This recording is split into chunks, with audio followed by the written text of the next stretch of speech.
Hello, everyone, and welcome to the third episode of the Healthy Metaverse. I'm extremely excited about this episode. I think for the first time we can hear a perspective of a patient and why she believes is a game changer for the healthcare arena. Hi, Danielle. Want to introduce yourself briefly, and then we'll take it away? Thanks for having me, Iran. Listeners, my name is Danielle Collins. I'm so excited to be with you today. As Iran spoke on briefly, I was a former patient that I'll talk on my story a little bit, but former brain surgery patient, and have used VR in a number of different ways, including running a foundation because I became such an advocate of the way VR is being used throughout healthcare. Excited to be with you here today, and I hope something we say today sparks a little bit of interest and you go check out VR for yourself. So actually, let's dive right in, and maybe you can share when was the first time you heard about VR and why you thought it's relevant for your specific use. Like many people listening today, the first time I heard about VR, virtual reality technology, was very different than the first time I actually heard about it being used for healthcare.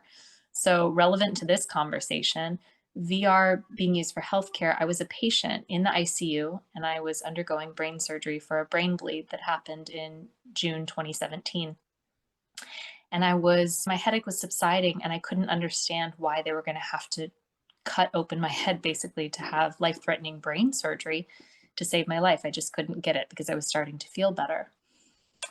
They wheeled in a VR consult and I put the headset on. My surgeon asked me if I was ready to fly. And in that instant, I was immediately transported inside my brain. I'm talking, I got the Superman view of every single vessel, artery, the bleed that was caused from an AVM. And I was flying through my brain, going over the plan of care with my neurosurgeon. It was absolutely fascinating. I don't want to say mind blowing because that had already happened, but I was flying inside my brain and I was able to have agency in my healthcare decision. A lot of times when something happens to us, we don't have agency in that decision. We're just left trying to pick up the pieces and deal with what's ahead. But in this, I actually was a part of the plan of care and I was able to ask intelligent questions as he walked through the pathology with me in real time from the vantage point of what he can do in his mind's eye as a surgeon. But me as a patient, it was the first time I had ever seen something like that. Just for the audience listening, there are two different, I think, main or three actually main use cases of how to use VR. In the previous episode, we were talking mainly about the therapeutic side, which we'll get to in a sec. But I think what you're describing here is a very interesting use case where we can actually use the VR to show the patient things that are very hard to explain using images or words. And then I think that by doing so, we can make sure that the patient is part of the process. One of the biggest challenges today that you don't actually know how the process looks like. And I think that's a very powerful tool to make sure that patients are engaged, understand how the procedure will look like. So, in my experience, and I'll add to what you said, because in my experience as a patient, it absolutely opened up the lens, and not to be trite, but it opened up the lens of what I was able to see in my healthcare journey and what I was able to really understand as a patient who had no medical background, who had no medical training. I was finally on the same level, at least from what I could see, as the doctor. And so we were able to have a real dialogue with each other about what the medical plan was going to be because I fully understood what I was looking at. It wasn't a black and white image, it was live and in color. And I was able to fly through using a joystick and able to go to the areas and ask the questions. Hey, what is this? Why is this vein larger than the others? Where's the inflow of blood, the outflow of blood? And what I'll add to what you first said, it not only helped me as a patient, but it gave me comfort knowing that my doctors actually had a way now to rehearse my surgery before ever cutting me open. And that's powerful. So it's not only a tool for patient engagement, this particular type of VR that I was using, a company named Surgical Theater, it also helped me understand as a patient that my neurosurgeon was going to be practicing and rehearsing this surgery in VR multiple times before he ever cut me open so that he could make sure his plan of approach was the best one for my patient specific anatomy. I think that for simulation, and there are, by the way, amazing companies out there really doing amazing simulation. One of them is, as you mentioned, surgical theater, the fundamental VR, and also VR. That's, and to name a few. Again, there are others. I think that's like they're as a patient, I would like my surgeon to trial before is actually like doing Mhm. the action. And one of the researches that I read is that it's true for practicing before a specific operation, but also for training.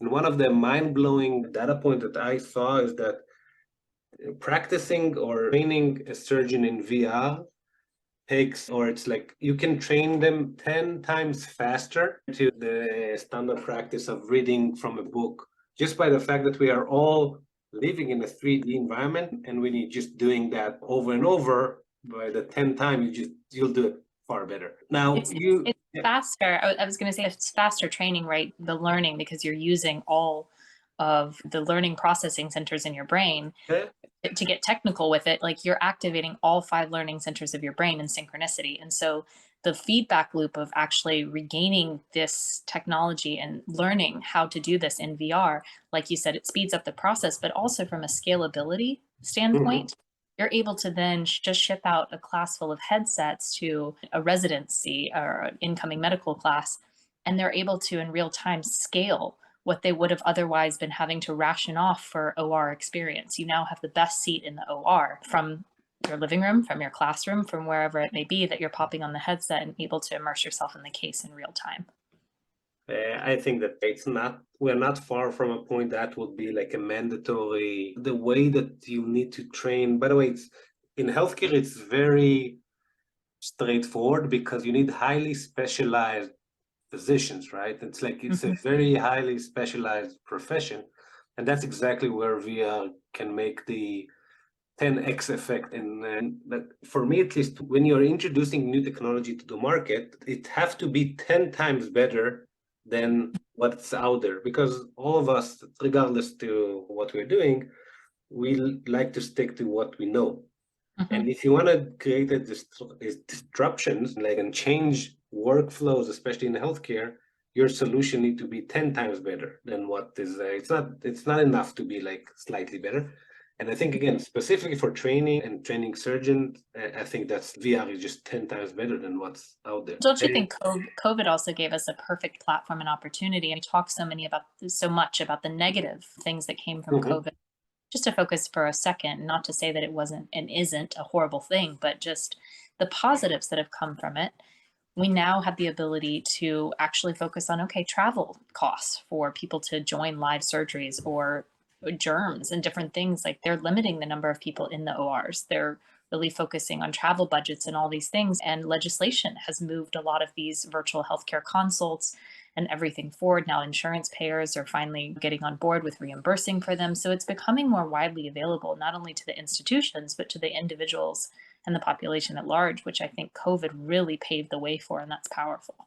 Yeah, I completely agree. I think that if there is an upside for this, is forces healthcare providers and insurance companies to adopt new technologies because they had no choice or we had no choice. But I think now more and more people understand that technology can make a very big impact on patients' lives, on physician workload. I liken it to this. We all possess, and we'll just use the iPhone as an example in our pockets. For you Mhm. iPhone users or Apple users, we all have sitting in our pocket or on our desk an iPhone that at one point in time during our lifetime, no one could have even dreamed that that technology would exist. We had the flip phones, the black and white, the analog, like it was very old school compared to what we're using today. But now it's a mainstay. And I think we're on this cutting edge of this disruptive technology that will be a mainstay in healthcare for many decades and generations to come. And it's exciting that we're right on the cusp of seeing how these are infiltrating healthcare today. So I want to challenge you a bit because I'm again struggling with that question. What's holding back the industry from adopting this type of technology? I think a lot of it has to do with knowledge. We're seeing a lot of these companies that are disrupting the industry. They started off small. They were startups and they were founders with great ideas like yourself that had come from backgrounds that necessarily weren't in VR technology or even engineering, sure, but other different backgrounds. And so I think a lot of it came with we have this amazing idea, let's pioneer it, let's get these clinical trials underway to prove the efficacy for it. The marketing budgets were slim. And so when you're left with that, you don't have this robust way to make the product a mainstream like Apple did or an HP or a Samsung or thing. They just have larger marketing budgets. I'll give an example. I was in a doctor's appointment with my younger son today, and his pediatrician, who I would consider a very, very renowned pediatrician in the DMV area, she had never heard of VR technology in healthcare.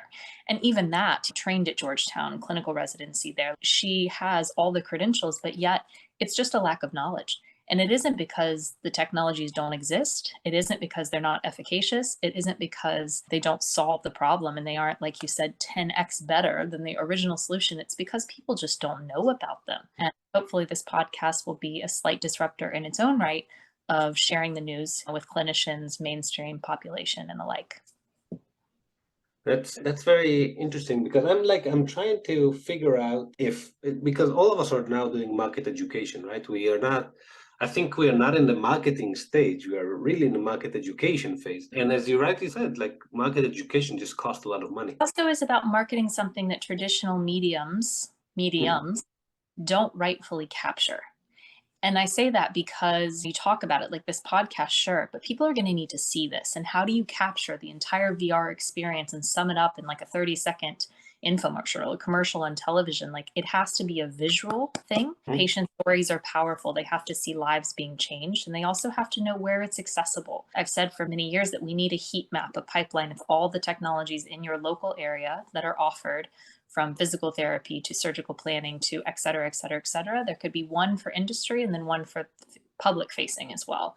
So that you can log on, you can put in your zip code and it can populate all the physical therapy clinics around you or virtually that are available to you that you could be using VR technology. So the access is there. It's just about knowledge of access. I completely agree. And one of the things that I think we need to do better as an industry, by the way, we are very fragmented, right? A lot of players are doing amazing stuff, but it's very hard, right? Because we are competing as an industry against all the other players that are doing things that are not VR, right? And it's very hard to create any type of coherent voice out there. I think in the next couple of years, we'll need to find ways to join forces to leverage each other capabilities. So all of us as an industry will be able to push this forward.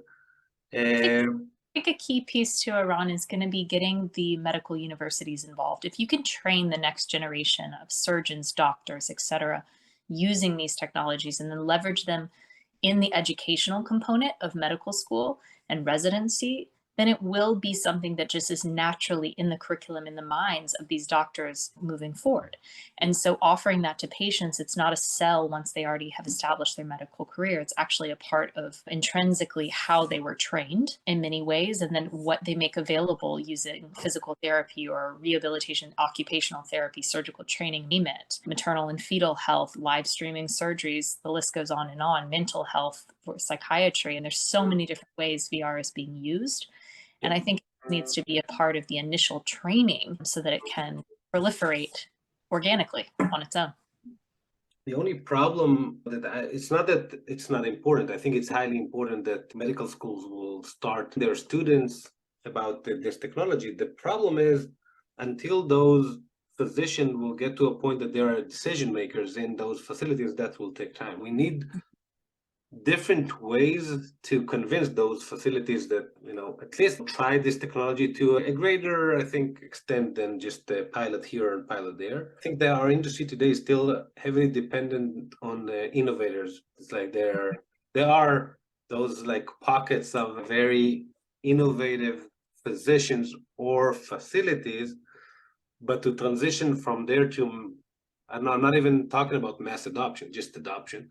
We still have a lot of way to go, and maybe by the way to convince the healthcare facilities through the consumer and through the patient. And maybe with that, I'll be happy if you can tell us a little bit about your activity and what you've been doing after you completed successfully your operation and found VR to be very relevant. So after my brain surgery, of which I was actually one of the first patients at George Washington University Hospital to use this type of VR technology during my brain surgery, I was so blown away by it and so interested, quite frankly, to know how else VR could be used. I believe I flew to Boston and I met with you and I've met with others within the industry. And I co-founded a foundation, Empower 360, in which we really were trying to pull together philanthropists, investors, as well as grateful patients who wanted to move VR in the healthcare arena forward. And a lot of the barriers, which you've already touched on in so few words, is money. And it's how do we provide the funding for these technologies to be widely adopted? Because it does take a decision maker of a hospital. It also takes rewriting a budget line of a hospital budget to make sure that this is part of what they see as a value add and a return on investment. Our foundation did just that. Since my patient story, using it for brain surgery, I also had a family member who was diagnosed with Parkinson's, who's been doing all the rehabilitation exercises and trying to make sure that his disease doesn't progress. In such, he could be using many of the VR technologies, including yours, to be helping with that journey in memory retention and cognitive retraining and ability, as well as when I was pregnant with my now 18-month-old son, I used Nurture VR, a different technology that allowed me from 27 weeks through 8 weeks postpartum to have some curated of the best providers around the nation, lectures, meditations, breastfeeding, lactation consultants, you name it, all through a program in VR that I followed from, like I said, week 27 of pregnancy through 8 weeks postpartum. I was even meditating on a beach when I was giving birth to my son. It was far better than looking at the hospital walls, pushing him out. But I think that there's so much room for these technologies to grow. I think there's so much room for it to expand. But part of my story has always been, how do we connect the people with the money, with the patients who really believe in this, with the patients who have used this, and make it so that these technologies don't have the barrier to entry that's financially restricting them. I think that's, by the way, our biggest challenge today. There isn't, I think, a single piece in the process of a patient when even from the diagnostics phase all the way to full recovery that you cannot implement VR and it will make an impact. Any piece in this puzzle, I can plug in VR. VR can play a role in that process and will make an impact. The main question is, again, how do we let more people know that's the case, and how do we enable them to use VR in an easy to digest way? And that's a big challenge. And again, I think we need to work together as an industry to try to figure that out. I think it would be really powerful to see a docu-series, like on Netflix, a docu-series of 3 or 4 individual patients and going down their journey, like through the medical care continuum from inpatient to post-op to surgical rehabilitation to physical therapy. And maybe in the course of all that, they develop a mental health condition of anxiety or depression, and seeing how that can be used for that. And then maybe down the line, they get pregnant. Follow their journey the whole way. And like you said, plug in VR at every single given point and show the mass public how lives are being changed, but let them watch it like they would any other show on a Saturday night on Netflix. A mind-blowing idea, really. It's like, this is exactly, I think, the kind of things we need to do as an industry. About partnering. It's not about being siloed. Sure, you have competitors in the industry, but as a rising tide rises all ships. You really do want your peers and your colleagues to succeed, because when they succeed, you succeed. And if VR can become a mainstay for physical therapy, it can also become a mainstay for mental health or surgical planning or whatever that use application is. And so partner on this documentary, come together, chip in money, each individual company, the patient, the hospital that's involved are being shown, the hardware, the HPs, the Samsungs, the Apples, like come put money in the pot. Let's make something incredible and let's show the public how this is changing lives around the world. Yeah, I completely agree. That's a great idea. Now I need to think how we are making this happen. And hopefully someone listening today will just call you and say, hey, Aran, let me write the check. Let's start this. I'll be the first to invest in this. Exactly. By the way, I have no doubt it will happen. It's just a matter of time. It's just a matter of time and resources. The fact that it's so powerful and this tool can change people's lives, it's just, we cannot allow it to not be successful. There are so many people need help out there, and this technology can make an impact for them. And as you said, they just don't know it exists. That's like the biggest challenge today. Any questions you want to ask me, or about extra health or general, or anything, any topic that you want to talk about? Yeah, I would love to know why, how, and how it's going with the pivot from the traditional to consumer use of exo health for many different applications, many cognitive, mental physical rehabilitation, but the virtual care clinics and why the pivot, how that's been working out for you, et cetera, et cetera. So that actually goes back to our previous conversation, and maybe just for the audience, because I haven't talked about it at all in the previous episodes. So we started out as a B2B business. First application was for whiplash, and then we expanded to other physical therapy applications, and we were able to sell to, let's say, a few hospitals in the US, a few hospitals in Israel, but we were never able to actually scale the business, mainly because we understood that it's very hard to change workflow in a hospital. And VR, even today, especially 4 years ago, but even today, you still need to be a believer in order to implement this technology and change workflow, right? Because it takes time. Even though at some point we had a goal of less than 10 seconds for a patient to enter VR, it's still a lot of hassle to make sure it's connected to Wi-Fi, and you need to sanitize. It's like there's a lot of not sexy stuff you need to deal with in order to make a VR relevant in a healthcare setting. And we just failed over and over. We had a very successful pilots, happy patients, but it only happened when we were hands-on. We helped the facility to make sure this is happening. Once we took a step back and they went back to their daily routines, they usually stuffed the headset in the closet and forgot all about it. And then we said, we know it's working. We've been treating patient or seeing great results over the years. And so, okay, the only way to implement this technology is to control everything and to make sure that the VR is not just a sidekick as a product and competing with other devices out there. This is the center of a delivery care modality. And then we decided to open the Extra Health clinics. So that's the background why we started those clinics. And so we've been operating those clinics for 2 years now, and we treated over 5,000 patients already, conducted over 200,000 VR treatments. We're now doing a VR treatment every 7 minutes.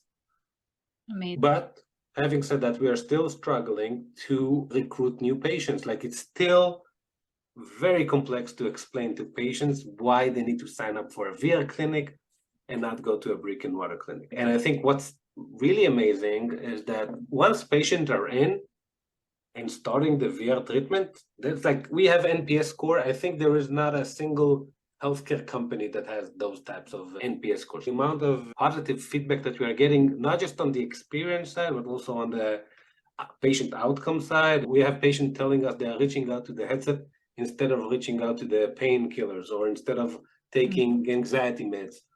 And I'm not talking about one or two, I'm talking about hundreds of patients already that we've seen the same type of feedback and results. But still, to recruit the new patient, that's an uphill battle. And I think that's now the missing piece in the puzzle that we need to unlock in order to actually make sure that everyone understands that this is very effective and can help a lot of people. Where have you historically had the most success recruiting these patients? Use case, you mean? Or just success recruiting the patients, where historically? So we are still doing social media, Facebook ads and Google ads. That's still our main channel. But we are now looking into partnering with employers and health plans and different primary care that, the networks that have the needs of downstream specialty type of services. But everything in healthcare takes time. It's not a quick win. I think that's why healthcare is a very hard market for startups. You need to not just prove to everyone that you are legit using clinical trials and outcomes, but you also need to operate in a very highly regulated environment.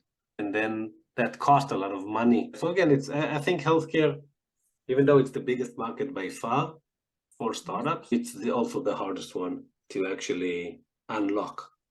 It'd be interesting to really target the patient population through EAPs, employee assistance programs. Some major companies like a Northrop Grumman or a Boeing or a Home Depot, the places that have large EAPs within them. Because the whole nature, for those of you listening, I'm a clinical social worker by trade who specialized in EAPs. But the whole nature of them, it's short-term based therapy for an outside referral to whatever they may need past that short time. So if you can capture the patient there and get them started offering VR as a service that then could follow them home, that then becomes the referral. I think that would be interesting. You could even brand these VR clinics specifically for that EAP of Northrop Grumman, of Boeing, of the Home Depot, et cetera, for whatever their needs may be or the offerings that they may have traditionally done in-house with a clinician. Maybe you could brand that for that company and have that offered to the thousands of workers that they already employ. And there's your patient pool right there. Yeah, completely agree. I think the only challenge is now those organizations are bombarded with digital health companies with different solutions, right? And because it's not really a regulated space, and the person that is in charge of making decisions is in those organizations, they have other things, on their agenda, not just T codes and reimbursement, right? It's a different type of modality. It's a very crowded space. It's not that I don't think it's the right one for us. Also, it's just a different type of approach. And I also think that, and we'll see, but there are a lot of companies that I think have been very successful in this arena, in a zero interest environment where everyone were optimizing for top line. So the organization was willing to pay X amount of money, but when you're looking at unit economics, if that's really covering the cost of the clinician and the treatment, I'm not sure it's really there. I think that's another challenge that they'll need to understand as an industry, or the digital health industry will need to figure out in this new world that we are living in, which money is not free anymore. Yeah, but again, I completely agree. I think we need to try as broad as we can in different types of go-to-market strategy to understand where we see the best fit. By the way, in the US, I'm not sure that I mentioned that, currently we are targeting Medicare population, chronic pain conditions. That's where all the use cases where we saw like a very good clinical outcomes, very good results. So that's currently our focus. But hopefully next year we'll try different activities that are broader, because I do believe that we're just scraping the surface, with the potential use cases that are out there. Sure. And I think the marketing strategy also for any of these companies should be in line with the patient population that you're targeting. If you're using more traditional forms of social media, like if you're targeting a Medicare population of people with chronic pain, that might necessarily not translate to people that are actively on their phone engaging with Instagram every day. Yeah. But I do think social media is powerful. And I think that as much as you can do a campaign around share your personal VR story, let the patients be your advocates, let the patients be your marketers. It's a no cost solution, but it's powerful to have a campaign like that. Even a simple hashtag can catch on like wildfire, and all of a sudden you have 1 million posts under one single hashtag of VR patient journey. So that's funny that you say that. We are about to launch exactly that, hopefully just after Christmas, because I think that's by far the most powerful tool. I think, again, looking back at where we can make an impact, and again, when I'm saying it's not just the extra health. We have as an industry a problem to let people know how powerful VR is. But once someone is already in and they see that for themselves and experience VR, we need to find a way as an industry to have more ambassadors. And those patients are the best ambassadors. They will do by far a better job than me trying to explain how VR is impactful. And we have to enable them to do that. I think that's a very important piece in the puzzle that we need to unlock. Absolutely. I couldn't agree more. As a patient, that's how my journey even started. Was I'm obsessed with this. I want to know more. I'm intrigued by this. How do I get involved? That was the question that I first and foremost had. And if you can give these patients like me a menu of ways that they can get involved, whether that's sharing their patient journey, whether it's speaking at a local pain conference, or whatever the use case is, sharing their story on social media, being a part of the pipe dream of the Netflix documentary, et cetera, they're able to feel like they're taking some agency in becoming involved in pushing this industry forward for a product that has worked for them. It was a very interesting conversation. I want to thank you for your time and your support of being a VR believer and an advocate for the industry. All I can say is go out and buy a VR headset and try it for yourself. Thank you everyone for listening. That was the third episode of the Healthy Metaverse. I hope you enjoyed the episode. And if you want to be a part of the ecosystem and help us promote, please reach out to me, Danielle, to anyone in the VR industry. And we encourage you to take part of this amazing journey that we are in. Thank you very much. Thank you.